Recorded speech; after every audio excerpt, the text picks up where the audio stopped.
Yo, what's up mga tropa? Nagbabalik na naman ulit tayo. So ngayon, isi-share ko sa inyo kung magkano ba talaga yung tamang presyuhan dito sa ating printing business, yung document printing. Kung talagang ayaw mong sumabay sa piso print, eto, isi-share ko sa inyo kung magkano rin yung presyo ko at nasa sa inyo na lang din kung gagayahin nyo, Sa akin, ang ginagamit ko talagang bond paper, yung hard copy na kulay blue na ang bili ko ay 210. Kaya yun ang binibili kong bond paper dahil napakakapal niya na. 80 GSM na siya at napaka-quality. So sa aking pagpiprint, ang short ko na print ay 5 piso. A4, 5 din. So sa long, pwede kayong magsingil ng 6. So ako, ang ginawa ko na lang din 5-5 dahil minsan wala akong barya-barya. Hindi naman ganun kalakasan yung print natin. Pero pwedeng 6, pwedeng 7 kapag ka long. Ayan, yung A4 naman kasi napakabihirang merong mag-print pero kailangan meron pa rin kayong stock niyan. 5 piso na lang din yung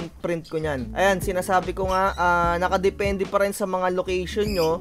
Kung mga bahay-bahay lang kayo, wag na kayo mag piso print kasi wala kayong tutubuin dyan. Wala talaga. Pero pag nasa university, kung napanood nyo yung last video ko, katabi nyo yung mga eskwelahan, yon pwede piso print. At eto nga, sa sticker printing ko naman, meron akong vinyl or yung aking premium na sticker na tinatawag. Ang singil ko sa premium sticker ko na vinyl ay 65 pesos isang A4. Any size na yon. Kung ano yung i-print nila doon, ilan magkasya at pwede ko na ring i-cut yon. Pero meron akong minimum na sheet sa pag-sticker printing, 5 piraso minimum ko dyan. So meron naman din akong low cost na which is ang gamit ko yung QAF na photo sticker. Ang singil natin doon ay 35 isang A4, minimum ko rin doon 5 pieces, So ayan, nasa sa inyo kung gagayahin nyo. So sa binili sticker, pwede pa kayong magsingil dyan ng mga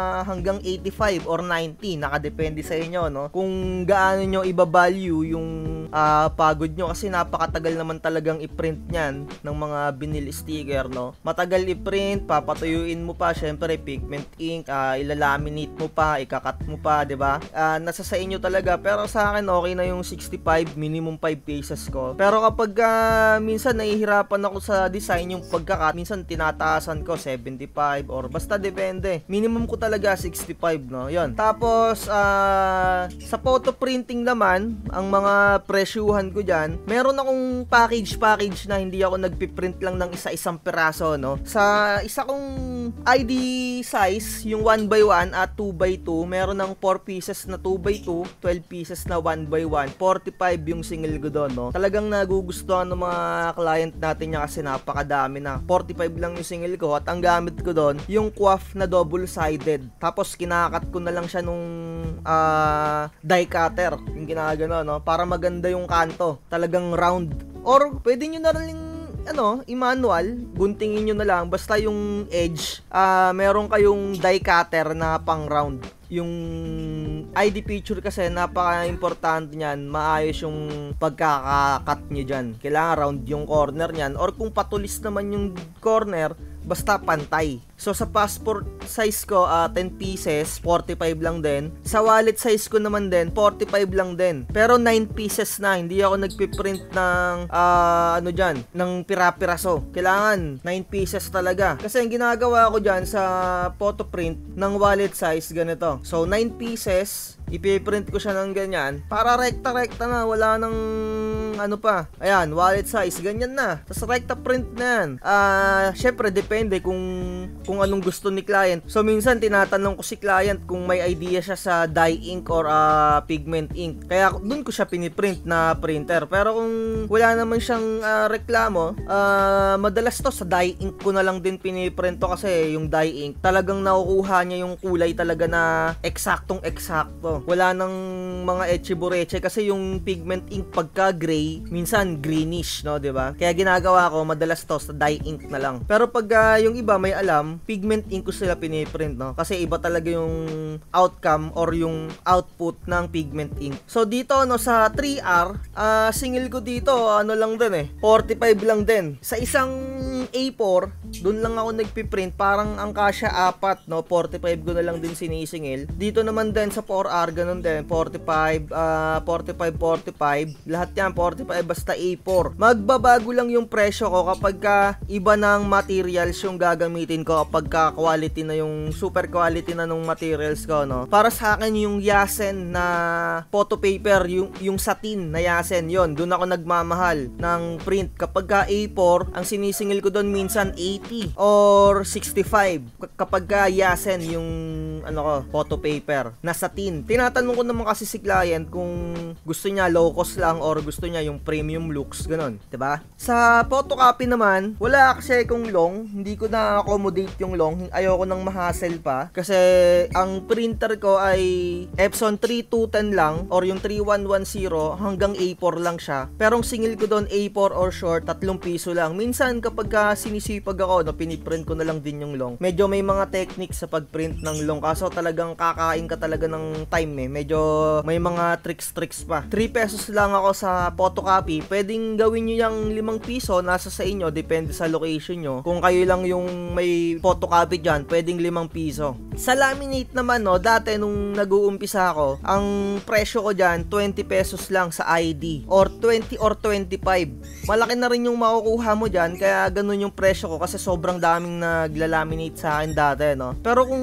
hindi na ganun kadami yung nagpapalaminate sa'yo, pwedeng 35 or 30 sa ID. Ngayon parang 30 na yung singil ko dyan, no, yung sa ID size lang, standard ID size. Kapag lumagpas na yung size sa isang standard ID size, ginagawa ko na yung 35. Tapos kapag A4 na yung isang buo, 80 na yung singil ko doon, no? 80 or kung nasa sa inyo, kung gusto nyo pang mas taasan dahil napakamahal na ng kuryente ngayon, no? 80 na yung singil ko doon. Pero before ang singilan dyan, mga 60 or 70, nasa sa inyo. Pero ako nag-stick na ako sa 80 pesos. Tapos kapag 4R or yung parang kalahati ng A4, ang singil ko doon 40 pesos, no?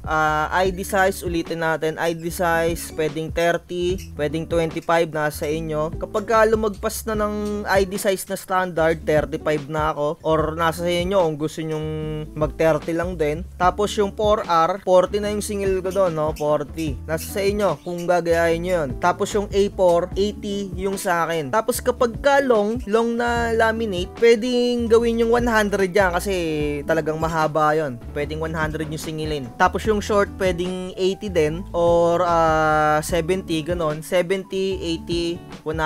Tapos sa scan, eto, no, sa scan, singilan natin dito, ang singil ko talaga dito, 10 piso, isang document, isang A4 or isang short. Ayan, minsan kapag may nagpapascan sa akin ng long, ginagawa ko, tiniteknikan ko na lang.